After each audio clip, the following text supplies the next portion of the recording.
Ever feel like your YouTube dreams are stuck? Like your niche is just too small? Like maybe the algorithm only cares about underwater basket weaving if it involves like a celebrity chef and a giant squid. Right. So today, we're ditching the doubt and diving deep into how to make waves on YouTube no matter your niche. We're going to get specific, too. We're dissecting insights from a true YouTube wizard, Paddy Galloway. Okay, I'm intrigued. What makes this Galloway guy such a YouTube guru? Well, let's just say this isn't just theory, you know? This is the guy who's helped channels rack up billions of views. Billions. With a B. Whoa, billions. Okay, so we're talking about some serious YouTube clout here, so no more excuses about our niche being too weird or too specific. Exactly. Galloway actually dismantles this fear right off the bat. He calls it, get this, a disempowering belief. I like that, disempowering. Mm. So how do we ditch this belief and unlock our channel's true potential? Well, he offers this really practical way to kind of shake it off. He says, figure out your TAM. That's your total addressable market. Okay, Tam. Sounds a little intimidatingly corporate, if you ask me. You're telling me it's actually simple. It's surprisingly straightforward. It's all about going straight to the source, YouTube itself. Okay. So let's say your passion is, I don't know, competitive thumb wrestling. Niche. I like it. Right. So you search for it on YouTube, but here's the trick. Filter for longer videos. The ones people are actually, invested in watching. That makes sense. Those shorter clips, they're fun, but they don't exactly scream dedicated fan base. Exactly.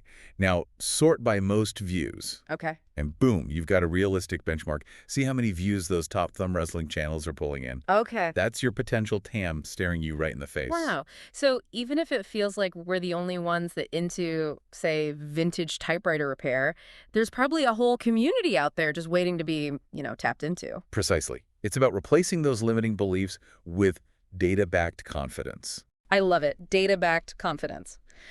But, okay, having a potential audience is one thing. Actually getting them hooked, that's a whole other battle. Right. That's where Galloway's CCN framework comes in. CCN. Okay, you're losing me. Sounds a little like a secret code. Lay it on us. Think of it like this. The holy trinity of YouTube viewers. Okay. You've got your core audience. These are your diehards. They already love your stuff. Then you've got your casual viewers. Okay. Intrigued, but not quite subscribers yet. Right. And then finally you have the newcomers. Okay. The folks stumbling upon your content for the very first time. Okay, I see where you're going with this. So we need to create content that caters to all three without, alienating our existing fans in the process.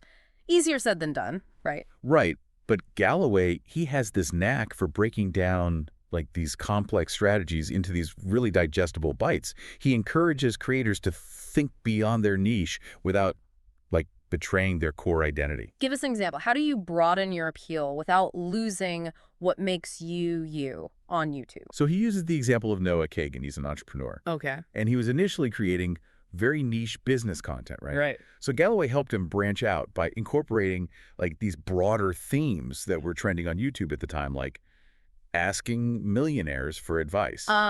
Okay, I see. So piggybacking on existing trends while still providing that unique value? Exactly. And this approach can work even with the most unexpected niches. Like what? Give us an example. Take Andrew Millison.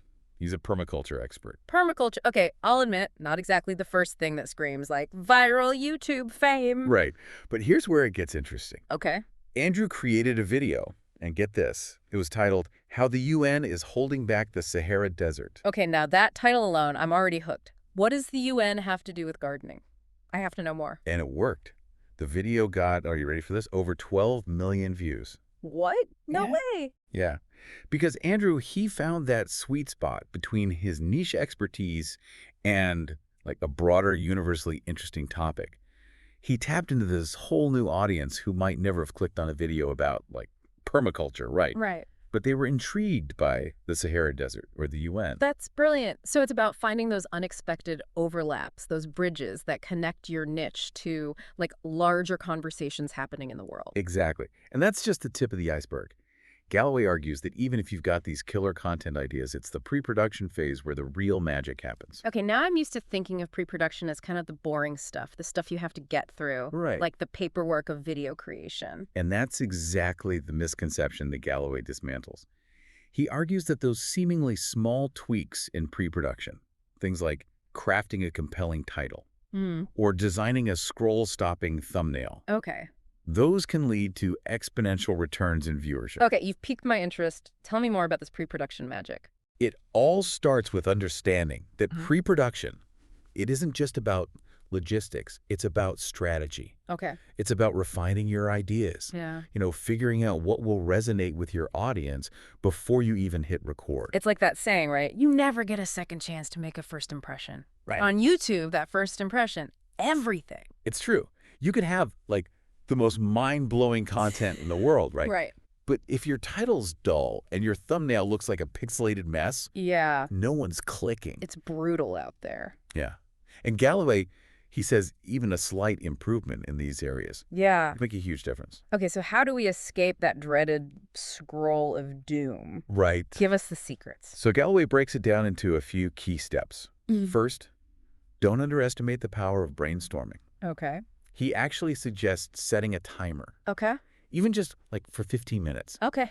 jotting down every single video idea that pops into your head, no matter how wild or, out there it seems. I love that. It's like a brain dump for creativity. Exactly. Mhm. And once you've got like a good number of ideas swirling around, it's time to put them through what Galloway calls an idea funnel. Okay, idea funnel. I'm intrigued. Walk us through it. Okay, so picture like an actual funnel, right? Okay, yeah. Wide at the top, narrow at the bottom. Right. You pour all those raw video ideas into the top. Okay. And as they move through the funnel, they're filtered, they're refined. Okay, so what are these filters? What separates the, YouTube-worthy ideas from the rest? So the first filter, it's all about your audience. Okay. Specifically those three groups we talked about. Yeah. Core, casual, and new. Right.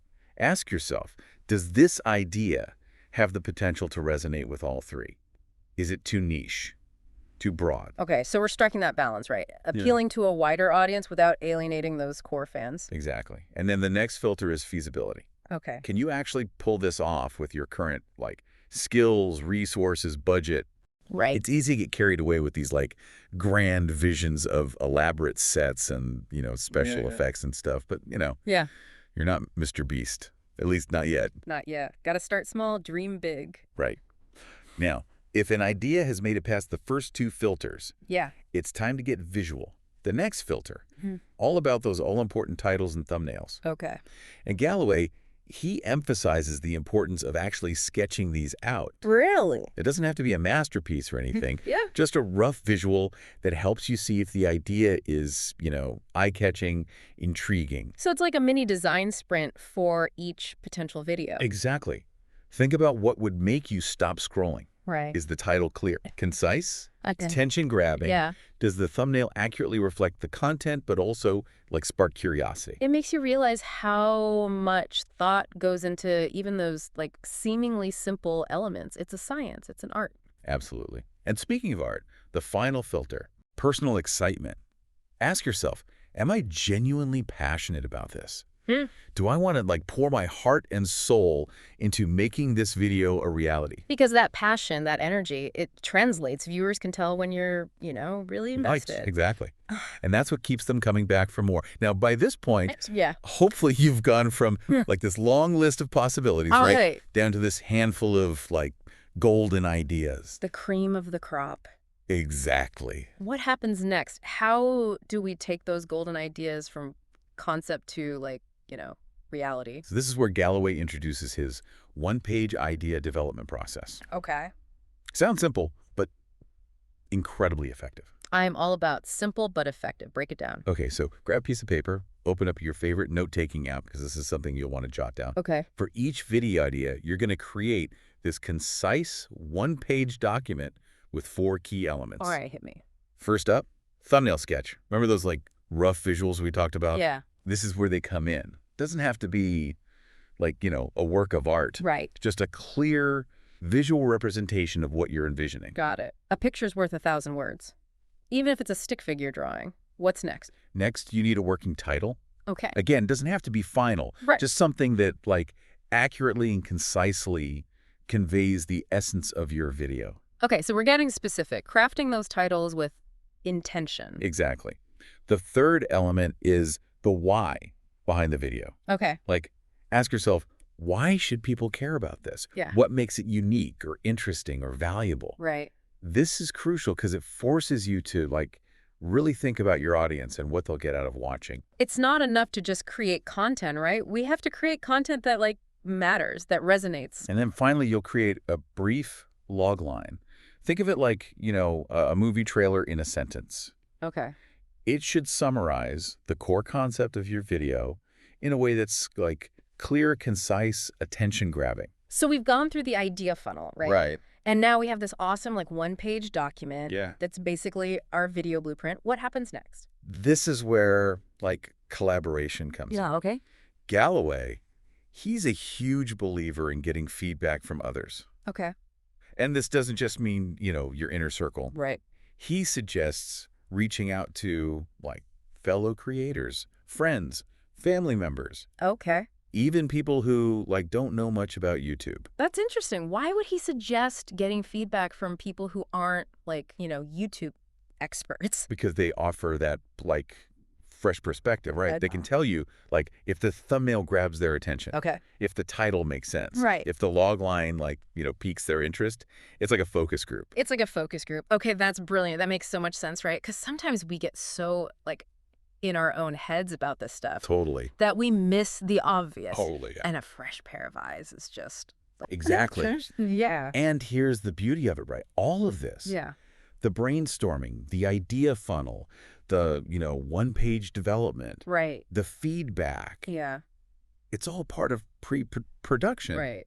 We haven't even touched on the technical aspects of, like, filming and editing yet. Which just shows how much, like, strategy goes into creating a successful YouTube channel, right? Right. It's not just about hitting record and, hoping for the best. Exactly. Yeah. And speaking of strategy, Yeah. there's this, like, one common misconception that Galloway is, like, passionate about debunking. Okay.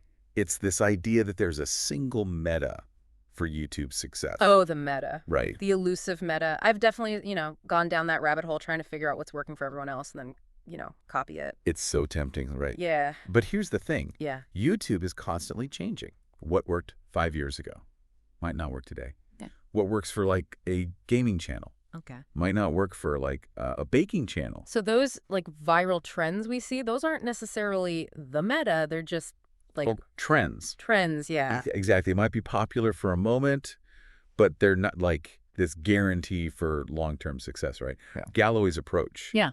It's all about finding what works for you. I love that. Yeah. Because it takes the pressure off of, like, chasing someone else's version of success. Exactly. So, okay, if there's no magic formula, right? Yeah. No secret handshake, Yeah. where do we even begin? What's the first step? It goes back to something we touched on earlier. Yeah. Finding your voice. Okay. What are you passionate about? Mm-hmm. What makes your perspective unique? Yeah. And once you, like, figure that out, Mm-hmm. the rest starts to fall into place. Use Galloway's strategies. Refine your ideas. Yeah. And craft those compelling titles and thumbnails, right? Right. And then, most importantly, just start creating. Just start creating. Don't wait for permission. Don't wait for, like, the stars to align, the planets to align. Exactly. Just hit record. Yes. Share that passion with the world. Because you never know who out there needs to hear what you have to say. So well said. And on that note, we're going to wrap up this deep dive into the world of YouTube. We covered so much today, from challenging those limiting beliefs to really embracing pre-production as, like, a superpower, Right. to debunking the myth of the meta. It's a myth. It's a myth, but remember, this is just the beginning of your YouTube journey. There's so much more to explore, so many stories to tell, so many ways to connect with the world. And who knows, you might just become the next YouTube sensation just by being yourself.